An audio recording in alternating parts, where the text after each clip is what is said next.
السلام علیکم، آپ سب کو خوش آمدید۔ آج کی ویڈیو کا موضوع ابوالعباس الصفا کے دور کے اہم واقعات ہیں۔ یہ ویڈیو بنیادی طور پر تاریخ کے ہر عمر کے طالب علموں اور ہر اس شخص کے لیے ہے جو تاریخ کے بارے میں جاننا چاہتا ہے۔ اگر آپ ہمارے چینل پر نئے ہیں تو اس کو ضرور سبسکرائب کریں اور گھنٹی کے بٹن کو بھی دبا دیں تاکہ ہماری ہر ویڈیو آپ تک پہنچتی رہے۔ کمنٹس کر کے اپنی رائے کا اظہار ضرور کریں کہ آپ کو یہ ویڈیو کیسی لگی۔ ویڈیو کو شروع کرتے ہیں اور اپنے اصل موضوع کی طرف آتے ہیں۔ ہم ہسٹری آف اسلام کا سیکنڈ پارٹ تاریخ بنو عباس پڑھ رہے ہیں۔ اس کا پہلا چیپٹر ہم پڑھ چکے ہیں اور دوسرا چیپٹر ابوالعباس عبداللہ الصفا کے کچھ کویسچنز پہلے ہو چکے ہیں۔ آج ہم اس کے عہد کے تمام جو واقعات تھے اس کا جائزہ لیں گے۔ اس کا کویسچن کچھ اس طرح سے ہے کہ عباسی خاندان کے پہلے خلیفہ ابوالعباس الصفا کے عہد حکومت کے اہم واقعات بیان کیجیے۔ اس لیکچر کا دورانیہ 1.5 گھنٹہ ہوگا اور اس کے آبجیکٹیو کچھ اس طرح سے ہیں: تاریخ اسلام سے آگاہی حاصل کرنا، نظام خلافت کو سمجھنا، خاندان بنو عباس کے بارے میں جاننا، عباسی خلافت کیسے قائم ہوئی اور خاص طور پر ابوالعباس الصفا کے دور حکومت کا جائزہ لینا۔ اب ہم اہم واقعات کی طرف بڑھتے ہیں۔ خلافت کا آغاز، سب سے پہلے ہم یہ دیکھتے ہیں کہ بنو عباس کی خلافت کا آغاز کیسے ہوا۔ اس کو ہم پہلے بھی ڈسکس کر چکے ہیں کہ عباسی تحریک کی کامیابی کے بعد جب تھوڑا سا پہلے جب امام ابراہیم کو گرفتار کر لیا گیا اور وہ قتل ہو گئے تو ان کے دونوں بھائی ابوالعباس الصفا اور ابو جعفر منصور حمیمہ سے کوفہ منتقل ہوئے، اور جب وہ کوفہ پہنچے تو وہاں اہل کوفہ کے خاص لوگوں نے اور عباسی کارکنوں نے ابوالعباس الصفا کی بیعت کر لی، اور جتنے عباسی وہاں موجود تھے، عباسی دائی، سب نے بیعت کی۔ ان کی بیعت کے بعد کوفہ کی جامع مسجد میں 12 ربیع الاول 132 ہجری میں الصفا کی بیعت ہوئی۔ اس طرح عباسی خلافت کا باقاعدہ آغاز ہوا۔ خلافت کے قائم ہونے کے بعد الصفا نے بطور خلیفہ کوفہ کی جامع مسجد میں اپنا پہلا خطبہ دیا۔ اس خطبے کو بھی ہم پچھلے لیکچر میں تفصیل کے ساتھ پڑھ چکے ہیں۔ مختصراً اس کا پھر سے جائزہ لیتے ہیں کہ ابوالعباس الصفا نے بطور خلیفہ جب خطبہ دیا تو اس نے سب سے پہلے اللہ تعالیٰ کی حمد و ثنا کی، تعریف کی، اس کا شکریہ ادا کیا کہ خلافت کو اہل لوگوں میں واپس کر دیا گیا ہے، اور اس بات پر بھی شکریہ ادا کیا کہ اللہ تعالیٰ نے ان کے خاندان کو بزرگی، شرافت اور عظمت عطا کی ہے جو کہ خاندان بنو ہاشم کا خاص خاصہ تھا۔ اس کے بعد اس نے حاضرین کو مخاطب کرتے ہوئے اپنے آپ کو اہل بیت نبوی سے ثابت کیا۔ اس کو بھی ہم اس کے الصفا کے پہلے لیکچر میں بہت تفصیل سے بیان کیا جا چکا ہے۔ اس نے خلافت راشدہ کی تعریف کی، بنو امیہ کی تکذیب کی، اور بنو امیہ نے جو مظالم کیے تھے ان مظالم کا اس نے تذکرہ کیا، لوگوں کا شکریہ ادا کیا کہ انہوں نے بنو عباس کو ان کا حق دلانے میں ان کی معاونت کی ہے، اور پھر جن جن لوگوں پر بنو امیہ نے مظالم کیے تھے اس نے یقین دلایا کہ ان سب کو ان کا حق جو ہے وہ واپس لایا جائے گا، ان کی مدد کی جائے گی۔ پھر اس نے اہل کوفہ کے وظائف میں اضافہ کیا، 100 درہم کا انہیں پرامن رہنے کی تلقین کی، اور ساتھ ہی اہل کوفہ کو یاد بھی دلایا کہ میں الصفا یعنی خون ریز ہوں، چونکہ اہل کوفہ بغاوت کرنے کے عادی تھے۔ اس کا باقی ماندہ خطبہ اس کے چچا داؤد بن علی نے مکمل کیا، کیونکہ اس دن اس کو بخار تھا، اور علی نے بھی اپنے خطبے میں خلافت بنو عباس کی خلافت پر اور اس کی اہمیت پر روشنی ڈالی اور لوگوں کو اطاعت کی تلقین کی۔ الصفا جب خلیفہ بنا تھا تو اس کے پاس سلطنت پوری نہیں تھی۔ مسلم سلطنت 2 حصوں میں تقسیم تھی، کچھ حصہ مروان کے پاس تھا اور کچھ عباسیوں کے پاس تھا۔ بنو امیہ کے پاس تقریباً وہی حصہ تھا جو کہ کبھی امیر معاویہ کے پاس ہوا کرتا تھا، اور عباسیوں کے پاس سلطنت کا وہ حصہ تھا جو کبھی حضرت علی رضی اللہ عنہ کے پاس ہوا کرتا تھا۔ اب دونوں میں سے کسی ایک نے دوسرے کے حصے کو حاصل کرنا تھا، لہٰذا 132 ہجری 11 جمادی الثانی یعنی 25 جنوری 750 عیسوی کو مروان ثانی جو کہ خوارج کے خلاف لڑنے میں مصروف تھا، اس لیے وہ عباسیوں کی بروقت بے خونی نہ کر سکا، لیکن جب اسے احساس ہوا، اس کی آنکھیں کھلیں، تو وہ 1,20,000 کا لشکر لے کر دریائے زاب کے کنارے خیمہ زن ہوا۔ عباسیوں اور امویوں کے درمیان آخری بار دریائے زاب کے کنارے شدید ترین جنگ ہوئی، جسے جنگ زاب کہا جاتا ہے۔ مروان ثانی نے بہت بہادری کے ساتھ عباسیوں کا مقابلہ کیا، اور اس میں عباسی سپہ سالار علی بن عبداللہ تھے۔ علی بن عبداللہ کے پاس بہت کم فوج تھی، لیکن ان کا حوصلہ بہت ہی بلند تھا، لہٰذا مروان ثانی کو شکست ہوئی اور وہ میدان جنگ سے فرار ہو گیا۔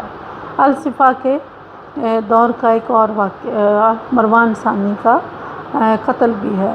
جنگ زاب سے مروان ثانی جب فرار ہوا تو عبداللہ بن علی نے اس کا تعاقب کیا۔ وہ پہلے موصل پہنچا تھا، عبداللہ بن علی بھی موصل پہنچا، لیکن مروان وہاں سے بھاگ کر مصر پہنچ گیا۔ عباسیوں نے شام پر بھی قبضہ کر لیا۔ اب مروان ثانی جگہ جگہ چھپ رہا تھا، گھوم رہا تھا۔ بہرحال مصر میں وسیر کے مقام پر اس کو قتل کر دیا گیا اور اس کا سر کاٹ کر ابو العباس الصفا کے پاس بھیج دیا گیا۔ مروان ثانی کے قتل کے ساتھ ہی اموی اقتدار کا سورج ہمیشہ کے لیے غروب ہو گیا عرب میں، لیکن بنو امیہ اندلس میں پھر دوبارہ ابھرے تھے، اور بنو عباس کے پاس تمام عالم اسلام کی حکومت آئی اور عباسی خلافت کا باقاعدہ قیام ہوا۔ یعنی عباسی خلافت بظاہر تو قائم ہو چکی تھی، لیکن عالم اسلام کی مکمل سربراہی عباسیوں کے پاس نہیں تھی۔ تو جب بنو امیہ کا آخری حکمران قتل ہوا تو ابو العباس عبداللہ الصفا کے لقب سے تخت نشین ہوا۔ اس کی بیعت پہلے ہی ہو چکی تھی جب عباسیوں نے کوفہ پر اپنا قبضہ کیا تھا، لیکن مروان کے قتل کے بعد وہ دنیا اسلام کے واحد خلیفہ کی حیثیت سے تسلیم کر لیا گیا اور پھر اس کی باقاعدہ بیعت ہوئی اور تمام عالم اسلام نے اسے اپنا خلیفہ تسلیم کیا۔ خلیفہ بننے کے بعد الصفا نے اپنے لیے دارالحکومت کا جو انتخاب کیا وہ کوفہ تھا۔ کوفہ وہ شہر تھا جو کہ اس سے پہلے حضرت علی رضی اللہ عنہ کا بھی دارالخلافہ رہ چکا تھا۔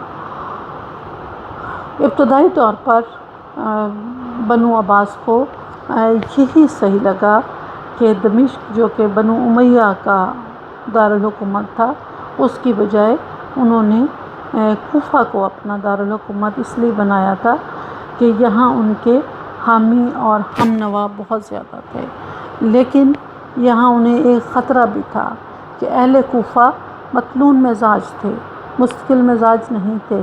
بغاوتیں کرنا، شورشیں کرنا، سازشیں کرنا یہ ان کی فطرت میں شامل تھا۔ اور دوسرا وہ شیعان علی تھے، وہ علویوں کی حکومت کے حامی تھے۔ تو اہل کوفہ بنو عباس کی وقتی طور پر تو اطاعت اختیار کر گئے، لیکن الصفا انہیں اپنے لیے ایک مستقل خطرہ ہی سمجھتا تھا۔ خلیفہ بننے کے بعد ابو العباس عبداللہ الصفا نے ایک نیا عہدہ قائم کیا، وزارت کا۔ اس سے پہلے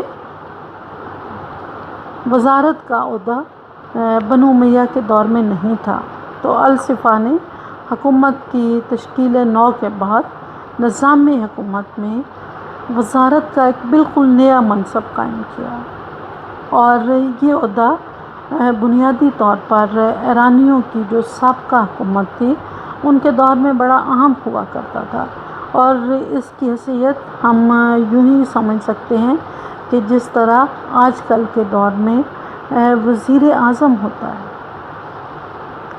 اور یہ انتہائی اہمیت کا حامل تھا،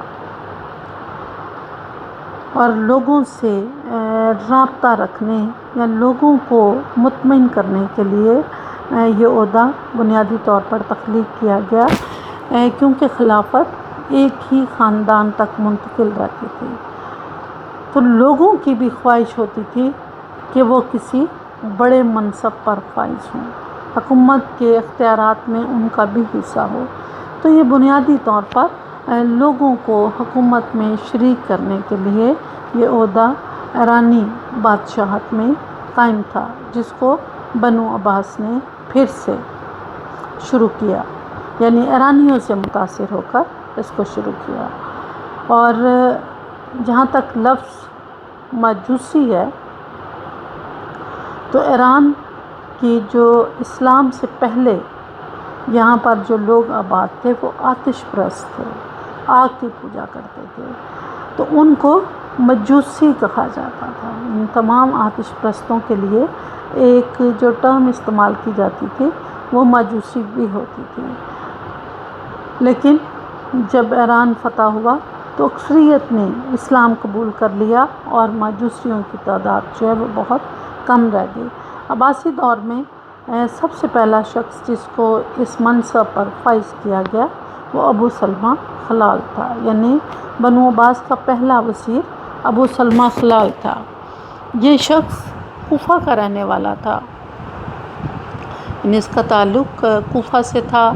اپنے علم کی وجہ سے یہ لوگوں کی نظر میں بڑا ہی مقبول تھا۔ یہ عباسی دائی تھا، لیکن اس کے ساتھ ساتھ یہ بہت بڑا حامی تھا علویوں کا، یعنی اس کا تعلق بھی شیان علی سے تھا، اور اس کی بڑی شدید خواہش تھی کہ حکومت جو ہے وہ علویوں کا منتقل ہو، یعنی حضرت علی کی اولاد میں یا حضرت فاطمہ کی اولاد میں منتقل ہو۔ اس کی ساری ہمدردیاں اہل بیت کے ساتھ تھیں، لیکن اہل بیت میں سے اس نے بڑی کوشش کی کہ امام جعفر صادق کو اس طرف مائل کر سکے، لیکن وہ جب راغب نہ ہوئے تو پھر جب الصفا کوفہ آیا تو اس نے چاروں ناچار اس کی بیعت کر لی۔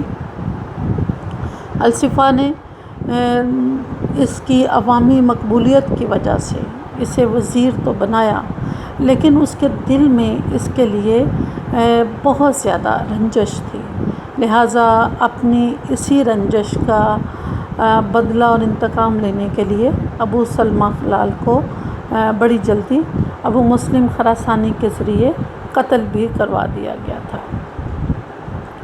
جہاں بنو عباس نے حکومت کا ایک نیا عہدہ متعارف کروایا، وہاں ابو العباس الصفا نے حکومت کی باقاعدہ تنظیم نو بھی کی، اور اس کی ضرورت اس لیے تھی بنو امیہ کے دور میں ہی، بلکہ یوں کہا جائے کہ حضرت عمر کے دور میں ہی سلطنت کو مختلف صوبوں میں تقسیم کر دیا گیا تھا اور ایک باقاعدہ انتظامی ڈھانچہ قائم کیا گیا تھا۔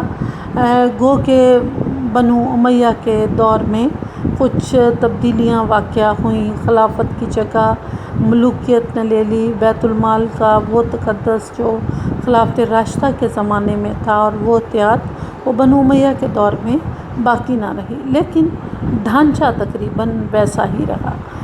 اب اس کو نئے سرے سے ضرورت کیوں تھی؟ بنو امیہ کے آخری دور میں طوائف الملوکی اور انتشار پوری سلطنت میں پھیل گیا تھا، جس کی وجہ سے بغاوتیں تھیں، امن و امان مفقود تھا، لہٰذا ضرورت تھی کہ حکومت کو پھر سے اس سٹرکچر کو، اس ڈھانچے کو نئے سرے سے اس کی تنظیم کی جائے، اسے ترتیب دیا جائے۔ لہٰذا الصفا نے ملک کے مختلف حصوں میں، صوبوں میں اپنے رشتہ داروں کو بطور گورنر تعینات کیا، اپنے بھائی ابو جعفر منصور کو جزیرہ آذربائیجان اور آرمینیا کا حاکم بنا کر بھیجا۔ بنیادی طور پر کچھ صوبوں کو، کبھی کبھار ایسا بھی ہوتا تھا کہ 1 2 3 صوبوں کو اکٹھا کر کے اس کا گورنر ایک ہی شخص کو بنا دیا جاتا تھا، لیکن صوبوں کی حدود قائم رہتی تھی، وہ ایک جگہ خود قیام کرتے اور باقی جگہ اپنے نائب کے ذریعے وہ حکومت کرتے تھے، اور کبھی کبھی ایک صوبے میں ایک ہی شخص کو تعینات کیا جاتا تھا۔ اپنے چچا داؤد بن علی کو مدینہ منورہ، مکہ معظمہ، یمن، مدینہ اور مکہ مکرمہ ایک ہی صوبہ تھا جسے حجاز کہا جاتا تھا۔ یمن ایک الگ صوبہ تھا، یمن، اور یعنی اس کو بھی ایک طرح سے 3 صوبے دیے۔ سلیمان بن علی کو بصرہ، یہ بھی اس کا چچا تھا، بصرہ، بحرین، عمان اور اہواز کی حکومت دی۔ ابو مسلم جو کہ خراسان میں بہت ہی مقبول تھا، اس کو خراسان میں ہی گورنر تعینات کیا۔ مصر کی حکومت ابو عون عبد الملک بن یزید کے حوالے کی گئی، اور اس طرح اس نے اپنے خاندان کے لوگ اور اپنے وفاداروں کی وجہ سے جو انتظام خراب ہو چکا تھا اس کو پھر سے از سر نو اس کو بحال کیا اور پورے ملک میں امن و امان قائم کیا۔ بنو عباس کے دور میں اور خاص طور پر الصفا کے دور میں جو ایک اور اہم ترین واقعہ ہوا وہ تھا بنو امیہ کا قتل عام۔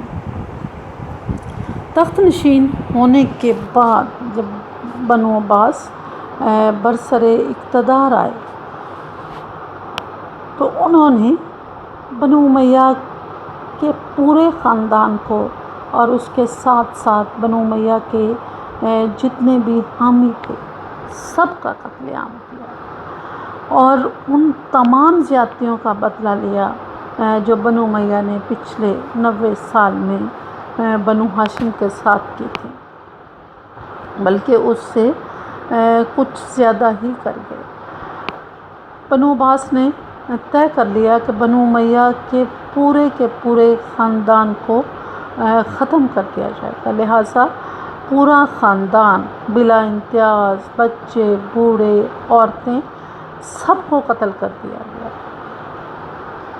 چند لوگ بچے، انہیں ایک بار شام میں جو لوگ مقیم تھے، یہ تقریباً 90 لوگ تھے، ان کو امان دے دی گئی اور انہیں محل میں بلایا گیا کھانے پر، لیکن جب عبداللہ بن علی ان کو امان دے چکا تو کسی شاعر نے کچھ ایسے شعر پڑھے کہ عبداللہ پھر طیش میں آ گیا، اس کا جوش انتقام پھر غالب ہوا اور اس نے سب کے قتل کا حکم دے دیا اور ان کو ڈنڈوں سے پٹوا کر نیم بسمل جب ان کی لاشیں تھیں تو اس کے اوپر بیٹھ کر کھانا کھایا گیا۔ اور جب زندہ لوگوں سے انتقام کی آگ ٹھنڈی نہ ہوئی تو پھر بنو امیہ کی قبریں اکھیڑ ڈالی گئیں۔ صرف 2 قبروں کو باقی چھوڑا گیا تھا، ایک عمر بن عبدالعزیز اور دوسری امیر معاویہ کی۔ باقی تمام قبروں کو کھولا گیا، ان کی ہڈیاں یا جو بھی باقیات تھی اس کو جلا دیا گیا۔ جب ہشام کی قبر کھولی گئی جو کہ رصافہ میں تھی تو اس کی لاش سالم نکلی، اسے سولی پر لٹکایا گیا اور بعد میں کوڑے مار کر اسے جلا دیا گیا۔ صرف ایک اموی شہزادہ عبد الرحمن الداخل کسی نہ کسی طرح اپنی جان بچا کر افریقہ پہنچ گیا اور افریقہ سے وہ اندلس چلا گیا، جہاں جا کر اس نے اندلس میں بنو امیہ کی نئی حکومت قائم کی جو بنو امیہ اندلس میں کے نام سے تاریخ میں مشہور ہے۔ یہ حکومت 300 سال تک قائم رہی۔ تو یوں بنو امیہ کی جب عرب میں حکومت ختم ہوئی تو ان کی حکومت دوبارہ سے اندلس میں پھر قائم ہو گئی،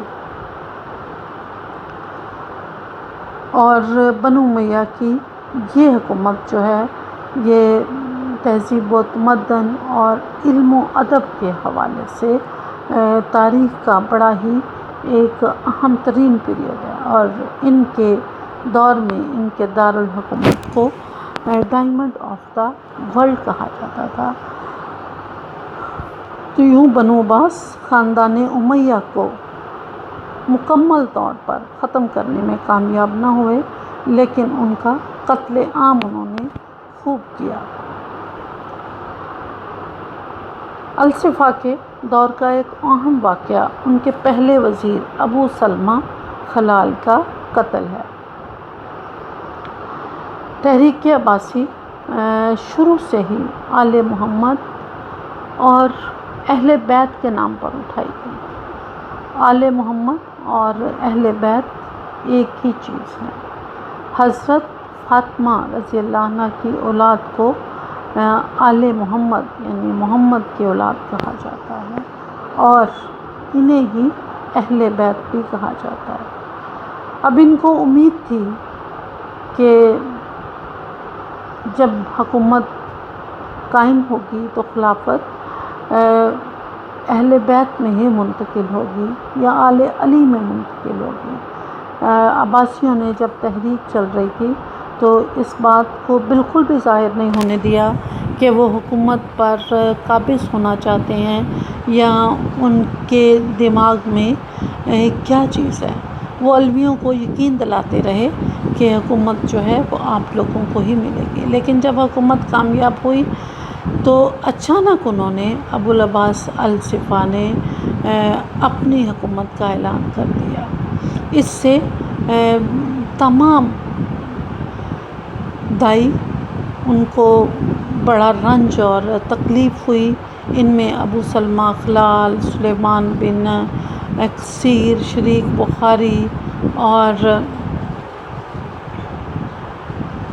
یہ تمام لوگ جو تھے یہ علویوں کے ہم نوا تھے، لیکن وہ عباسی خلافت کے قیام کو نہ روک سکے، اور جب ابو العباس الصفا کوفے پہنچا تو ابو سلمہ خلال وہ شخص تھا جس نے اس کی بڑی دیر سے بیعت کی تھی، اور وہ مسلسل اہل بیت سے رابطوں میں بھی تھا۔ صفا نے اس کو وزارت کے منصب پر تو فائز کیا، لیکن اس کی وفاداری پر ہمیشہ شک کیا، اور اس کی کوشش تھی کہ کسی نہ کسی طرح ابو سلمہ خلال کو راستے سے ہٹا دیا جائے۔ اس نے کچھ لوگوں سے مشورہ کیا کہ کیا کیا جائے، تو اس کے چچا نے اس سے مشورہ دیا کہ وہ ابو سلمہ کو خود قتل نہ کروائے بلکہ ابو مسلم کے ذریعے اس کا خاتمہ کروا دے۔ لہٰذا ابو مسلم خراسانی جو بنو عباس کے لیے ہر جائز اور ناجائز کام کرنے کے لیے تیار رہتا تھا، وہ ابو سلمہ کو قتل کرنے کے لیے بھی تیار ہو گیا، اور جب وہ ایک حمام میں نہا رہا تھا تو اسے قتل کر دیا گیا، اور یہ مشہور کیا گیا کہ اسے خوارج نے قتل کر دیا، اور اسے ہاشمیہ میں دفن بھی کیا گیا، اور الصفا خود اس کے جنازے میں شریک ہوا تھا۔ ابو مسلم خراسانی کا عباسی خلافت میں ویسا ہی کردار ہے جیسا حجاج بن یوسف نے بنو امیہ کے دور میں ادا کیا تھا، اور ہر ظلم اس نے بنو امیہ کی خاطر لوگوں پر روا رکھا تھا۔ یہی کام ابو مسلم خراسانی نے بھی کیا تھا، لیکن نہ تو حجاج بن یوسف کا انجام اچھا ہوا اور نہ ہی ابو مسلم خراسانی کا، اور اپنے ہر دشمن کو ابو مسلم خراسانی کے ذریعے ختم کروانے کے بعد بالآخر ابو مسلم خراسانی کو بھی قتل کر دیا گیا تھا۔ ابو سلمہ خلال کے قتل کے بعد خالد برمکی کو وزارت کے عہدے پر فائز کیا گیا۔ خالد برمکی، اس کا تعلق بھی ایران سے تھا۔ اس کا دادا جس کا عہدہ برمک تھا، بلکہ ایک آتش کدہ نوبہار کا متولی تھا۔ برامکا خاندان کی پوری تفصیل ہم آگے جا کر پڑھیں گے۔ اس کی اولاد نے اس وقت اسلام قبول کیا تھا۔ فیروز برمکی جب پہلی بار حضرت عثمان کے زمانے میں بلخ فتح ہوا تھا، لیکن اسے اس کی قوم نے قتل کر دیا۔ اس کے بعد اس کے بیٹے جعفر نے اسلام بھی قبول کیا، اور جب ولید کے دور میں وسط ایشیا کو فتح کیا گیا تو اس وقت اس کو دوبارہ سے فتح کیا گیا تھا۔ جعفر نے اسلام قبول کرنے کے بعد بلخ بھی چھوڑ دیا اور وہ دمشق چلا آیا، جہاں وہ کاتب کے عہدے پر فائز رہا۔ خالد برمکی اسی جعفر برمکی کا بیٹا تھا۔ یہ عباسی تحریک میں شامل تھا۔ ان کا خاندان بلخ میں بھی اپنے علم کی وجہ سے مقبول تھا، اور جب ان لوگوں نے بلخ چھوڑا تو پھر بھی انہوں نے اپنی علمی فضیلت کو برقرار رکھا، اور لوگوں میں یہ علم و دانش کی وجہ سے بڑے ہی مقبول تھے۔ عباسی تحریک کی کامیابی میں خالد نے بڑا اہم کردار ادا کیا تھا، لہٰذا ابو سلمہ خلال کے بعد خالد برمکی کو وزارت کے عہدے پر فائز کیا گیا، اور ایک نیا عہدہ حاجب کے نام سے بھی شروع کیا گیا۔ خالد کے بعد اس خاندان نے بہت ہی عروج حاصل کیا۔ خالد کے بعد اس کا بیٹا یحییٰ برمکی ہارون رشید کے زمانے میں ہارون رشید کا وزیر بنا، اور خالد کے دو پوتے فضل برمکی اور جعفر برمکی بھی اپنے باپ یحییٰ برمکی کے بعد ہارون رشید کے زمانے میں وزیر بنے، اور یوں اس خاندان کے کل 4 لوگ جو تھے وہ وزارت کے عہدے پر فائز ہوئے، لیکن برامکا خاندان نے جہاں عروج کا کمال حاصل کیا، وہیں زوال بھی انہیں وہ آیا جو شاید ہی کسی خاندان کو آتا ہے۔ ہارون رشید کے دور میں یہ خاندان عروج کے بعد زوال کا شکار ہوا اور پھر ہمیشہ کے لیے ختم ہو گیا۔ الصفا نے ایک نیا دارالخلافہ ہاشمیہ کے نام سے قائم کیا۔ شروع میں جب بنو عباس کی حکومت قائم ہوئی تھی تو اس وقت بنو امیہ کا دارالحکومت دمشق تھا، لیکن اپنے لیے بنو عباس اس کو موزوں نہیں سمجھتے تھے۔ وہاں بنو امیہ کے حامیوں کی کثیر تعداد تھی۔ اس کے بعد پھر کوفہ کا انتخاب کیا گیا، یعنی عراق میں دارالخلافہ کو منتقل کیا گیا، لیکن کوفہ کو بھی اپنے لیے محفوظ نہیں سمجھتا تھا الصفا، چونکہ یہاں پر اہل بیت کے حامیوں کی تعداد بہت زیادہ تھی اور اہل کوفہ کا مزاج بھی بغاوتوں اور شورشوں پر مبنی تھا، لہٰذا اس نے کوفہ کو بھی غیر محفوظ سمجھتے ہوئے ایک نئے دارالخلافہ کی تعمیر کے بارے میں سوچنا شروع کیا۔ عراق میں ہی انبار کے قصبہ کے پاس ایک نیا دارالخلافہ ہاشمیہ کے نام سے تعمیر کیا گیا 751 عیسوی میں، اور پھر تمام سرکاری دفاتر بھی آہستہ آہستہ وہیں پر منتقل کر دیے گئے، اور خود بھی ابو العباس الصفا کا جب انتقال ہوا تو یہ ہاشمیہ میں ہی دفن ہوا۔ ابو العباس الصفا نے علویوں سے حسن سلوک کا مظاہرہ کیا، یعنی اس کے دور میں علویوں کے ساتھ بہت ہی حسن سلوک کیا گیا اور ان کے ساتھ کسی قسم کی کوئی زیادتی نہ ہوئی۔ عباسی تحریک چونکہ علویوں نے شروع کی تھی، اور الصفا وہ شخص تھا جو اپنے کسی بھی دشمن کو نہیں چھوڑتا تھا۔ جب یہ تحریک کامیاب ہوئی، علوی خلیفہ نہ بن سکے اور خلافت حاصل نہ کر سکے، تو ان کے دلوں میں شدید رنجش اور برہمی تھی، جس کا اظہار نفس سکیہ نے کئی مواقع پر کیا، لیکن الصفا نے اپنے حسن سلوک سے، فیاضی سے ان کے اندر شدید رد عمل پیدا نہ ہوا، اور نفس سکیہ کے ساتھ الصفا نے وعدہ کیا کہ میں تمہیں اپنا جانشین بناؤں گا۔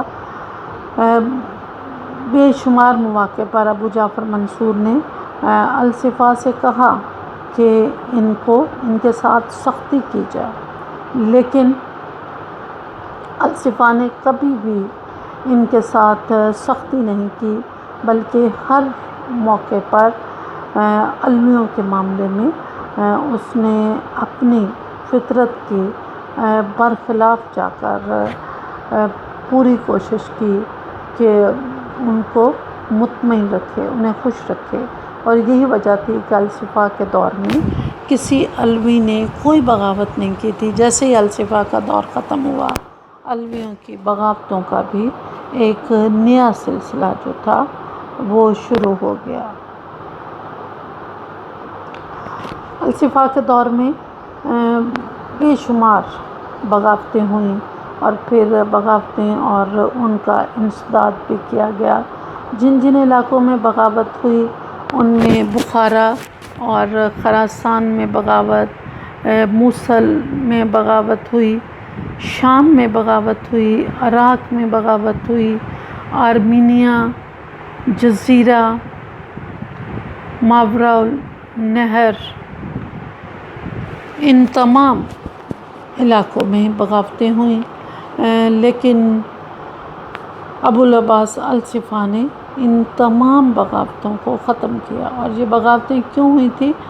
مروان ثانی کے قتل کے بعد پورے عالم اسلام میں ایک انتشار برپا تھا، بحران کی صورتحال پیدا ہو گئی تھی، اور ان کے حامیوں نے پورے ملک میں شورشوں کا ایک نیا سلسلہ شروع کیا۔ ان کا خیال یہ تھا کہ شاید وہ حکومت کو دوبارہ حاصل کرنے میں کامیاب ہو جائیں گے۔ بخارا میں ایک جو بغاوت ہوئی تھی وہ بنو امیہ کے حامیوں نے نہیں کی تھی، بلکہ بخارا میں جو بغاوت ہوئی وہ اہل بیت کے حق میں ہوئی۔ ایک بخارا کے ایک امیر بسام نے اہل بیت کی حمایت میں بغاوت کی۔ خازم بن خزیمہ نے اس بغاوت کو ختم کیا۔ اس کے علاوہ اہل موصل نے بھی عباسی گورنر کو نکال دیا، اور یحییٰ بن علی نے اس بغاوت کو فروغ کیا۔ اس میں تقریباً 11,000 اہل موصل قتل بھی ہو گئے تھے۔ حبیب بن مرہ نے بھی موصل میں بغاوت کی، جس کو عبداللہ بن علی نے ختم کیا۔ عراق میں یزید بن حبیرہ نے بغاوت کی، اس کو بھی ختم کیا گیا۔ ابو جعفر منصور کو پہلے بھیجا گیا، وہ کامیاب نہیں ہوا، تو بعد میں یہ قتل ہوا یزید، اور یزید نے شروع میں ہتھیار ڈالے تھے، امان طلب کی، لیکن ابو العباس الصفا نے اسے امان دینے کے بعد قتل کر دیا۔ ارمینیا اور جزیرہ میں اسحاق بن مسلم نے بغاوت کی، جس کو ابو جعفر منصور نے فروغ کر کے امن و امان قائم کر دیا۔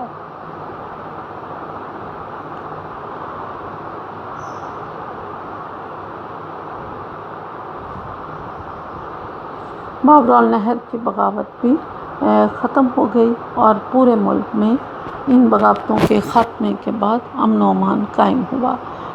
خوارج نے بھی بنو عباس کی حکومت کو غیر شرعی سمجھتے ہوئے ان کے خلاف بغاوت کی، لیکن اس بغاوت کو بھی بنو عباس نے ختم کیا۔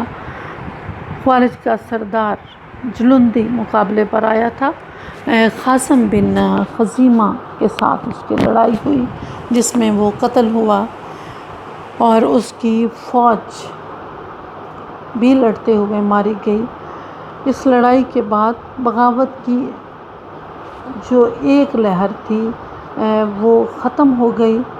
خوارج نے الصفا کے دور میں دوبارہ بغاوت نہیں کی، اور بغاوتوں کے خاتمے کے بعد کچھ، ان کو ہم فتوحات تو نہیں کہہ سکتے، لیکن کچھ مہمات، کچھ مہمیں ایسی فوجی مہمات روانہ کی گئیں جنہوں نے بنو عباس خلافت کا وہ علاقہ جس پر دوسرے لوگ، دوسرے ممالک قبضہ کرنے کی کوشش کر رہے تھے، ان سے وہ قبضہ جو تھا وہ واپس لیا۔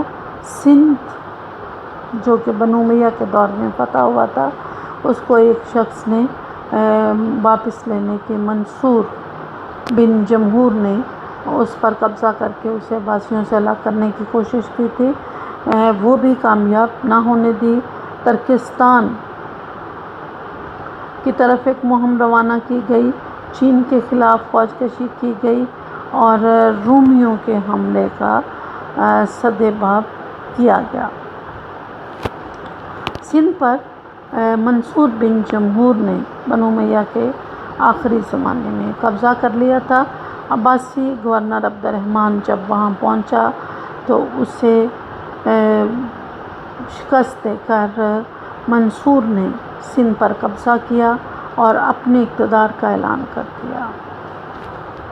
اس کے علاوہ چاچ، فرخانہ اور ختن کے حکمرانوں نے چین کے ساتھ مل کر سازش کی، لیکن اس سازش کو بھی ناکام کر کے ترکستان پر قبضہ جو تھا اس کو مستحکم کیا۔ خاقان چین جو کہ مختلف سازشوں میں ملوث تھا، اس پر بھی حملہ کیا گیا، اور عباسیوں اور چینیوں کے درمیان 751 عیسوی میں ایک خونریز جنگ ہوئی جسے تالاس کہا جاتا ہے۔ اس میں چین کو شکست ہوئی، چین اس شکست کے بعد اپنی حدود تک محدود ہو گیا اور ترکستان پر قبضے کا خیال اس نے نکال دیا، اور اس جنگ نے یہ فیصلہ کر دیا کہ ترکستان جو ہے وہ عباسی سلطنت کا ایک مستقل حصہ ہے اور رہے گا۔ یہ ساری صورتحال رومی بھی دیکھ رہے تھے کہ عباسی خلافت اندرونی اور بیرونی خلفشار میں مبتلا ہے، لہٰذا انہوں نے بھی ملتیا پر حملہ کیا اور پورے شہر کی اینٹ سے اینٹ بجا دی، اور بے شمار لوگ جو وہاں موجود تھے انہیں یا قتل کیا یا انہیں وہاں سے نکال دیا گیا۔ الصفا نے اپنی اندرونی مسائل کی وجہ سے روم کے ساتھ جنگ کرنے کے بجائے وقتی طور پر صلح کو ترجیح دی، لیکن عبداللہ بن علی کو ایک فوج دے کر سرحدی علاقوں پر تعینات کیا تاکہ اگر کبھی رومی دوبارہ حملہ کریں تو اس حملے کا سدباب کیا جا سکے۔ الصفا نے اپنے بھائی ابو جعفر منصور کو اپنا ولی عہد نامزد کیا اور ابو جعفر منصور کے ساتھ اپنے بھتیجے عیسیٰ بن موسیٰ کو بھی، یعنی اپنے 2 ولی عہد متعین کیے۔ پہلا نمبر ابو جعفر منصور کا تھا اور دوسرا اس کے بھتیجے عیسیٰ بن موسیٰ کا تھا۔ ابو جعفر منصور الصفا سے عمر میں بڑا تھا۔ ابو جعفر منصور کے بعد نے برسر اقتدار آنے کے بعد عیسیٰ بن موسیٰ کی جگہ اپنے بیٹے محمد المہدی کو اپنا جانشین بنایا۔ تو اس طرح الصفا کے بعد جتنے بھی عباسی خلیفہ آئے وہ سارے ابو جعفر منصور کی نسل سے تھے۔ اپنی حکومت کے آخری سال میں الصفا نے اپنے بھائی ابو جعفر منصور کو امیر حج مقرر کیا، اور ابو جعفر ابھی حج سے واپسی پر راستے میں تھا کہ الصفا کا انتقال ہو گیا۔ حج کے دوران الصفا کے دور کا ایک اہم واقعہ ابو جعفر منصور اور ابو مسلم خراسانی کے درمیان اختلافات بھی ہیں۔ ابو مسلم خراسانی نے الصفا سے حج کی اجازت مانگی، الصفا نے اسے اجازت دے دی، لیکن صفا کا دل ابو مسلم خراسانی کی طرف سے مطمئن نہیں تھا، اس لیے اس نے ابو مسلم خراسانی کو امیر حج نہیں بنایا، بلکہ اس کی جگہ اپنے بھائی ابو جعفر منصور کو امیر حج مقرر کر کے اس کے ساتھ مکہ مکرمہ روانہ کیا، اور اس فیصلے سے ابو مسلم خراسانی کو بھی آگاہ کر دیا کہ امیر حج وہ نہیں ہوگا، امیر حج ابو جعفر منصور ہوگا۔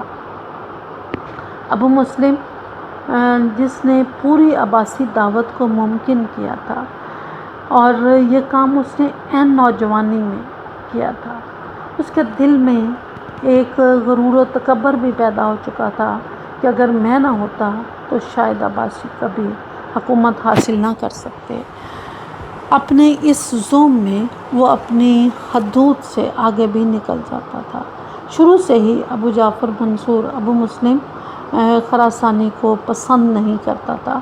اب جب اتفاق سے دونوں اکٹھے ہی حج کے لیے روانہ ہوئے، ابو مسلم خراسانی کو شان و شوکت کے ساتھ رہنے کی عادت تھی، وہ بے دریغ فیاضی کا مظاہرہ کرتا۔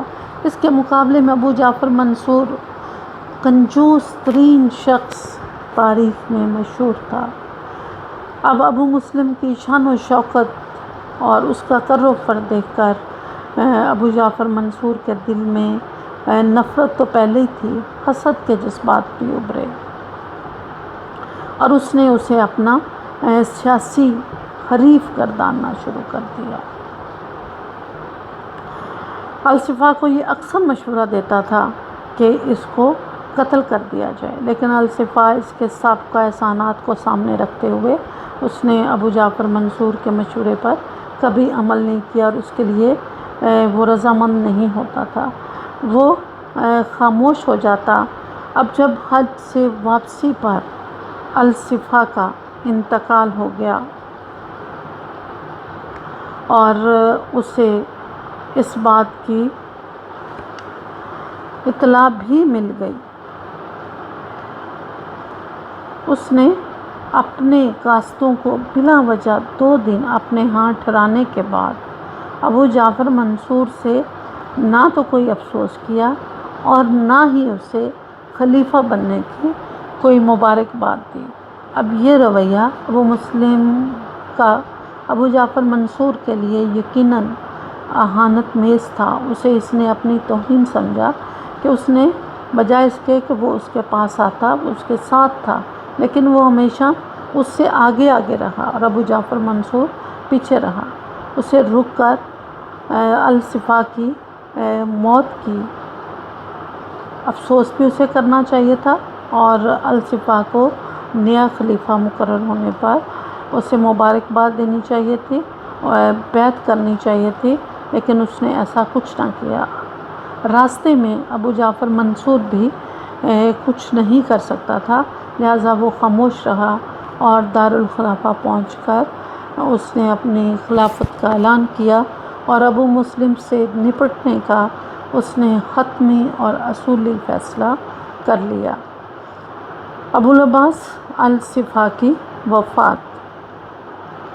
ابو العباس الصفا 136 ہجری 754 عیسوی میں بیمار ہوا اور معمولی سی علالت کے بعد اس کا اپنے ہی دارالحکومت میں انتقال ہو گیا، لہٰذا اسے ہاشمیہ میں ہی دفن کر دیا گیا۔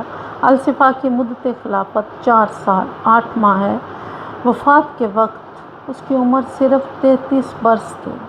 چونکہ وہ اپنی زندگی میں اپنے بھائی ابو جعفر منصور کو اپنا جانشین بنا چکا تھا، لہٰذا اس کی موت کے بعد اس نے تخت سنبھالا اور عباسی خلافت کو آگے بڑھایا۔ الصفا کے بعد تمام عباسی خلیفہ جو تھے وہ ابو جعفر منصور کی نسل سے تھے۔ الصفا کے پورے دور پر جب ہم ایک نظر ڈالتے ہیں تو ہم دیکھتے ہیں کہ الصفا جب منصب خلافت پر فائز ہوا تو اسے بڑے ہی کٹن اور گمبھیر مسائل کا سامنا کرنا پڑا۔ بے پناہ مشکلات تھیں، پورے ملک میں بغاوتیں ہو رہی تھیں، نظم و نسق بالکل مفقود تھا، خزانہ خالی تھا، پورے ملک میں بے چینی تھی، مخالفت اور دشمنی کا بازار ہر طرف سے گرم تھا۔ بنو امیہ کے حامی اور پھر علوی بھی میدان عمل میں تھے، یعنی حالات بہت ہی کٹن اور مشکل تھے، لیکن ان برے حالات میں، ان مخدوش حالات میں الصفا نے بڑے تدبر، ہوش مندی، حوصلہ، ذہنی عزم اور اپنے ارادے کی وجہ سے سخت گیر اقدامات اٹھائے، جن کی وجہ سے بغاوتوں کا، سازشوں کا، فتنہ فساد کا دروازہ اس نے کسی حد تک بند کر دیا۔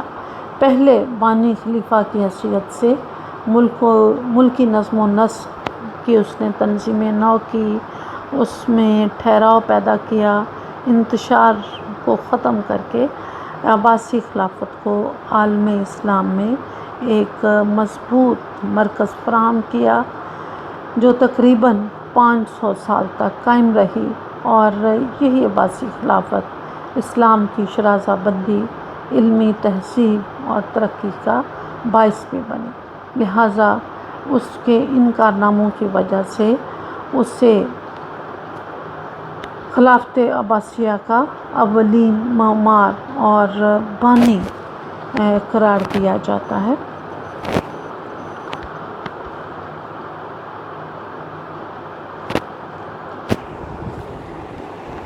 شکریہ۔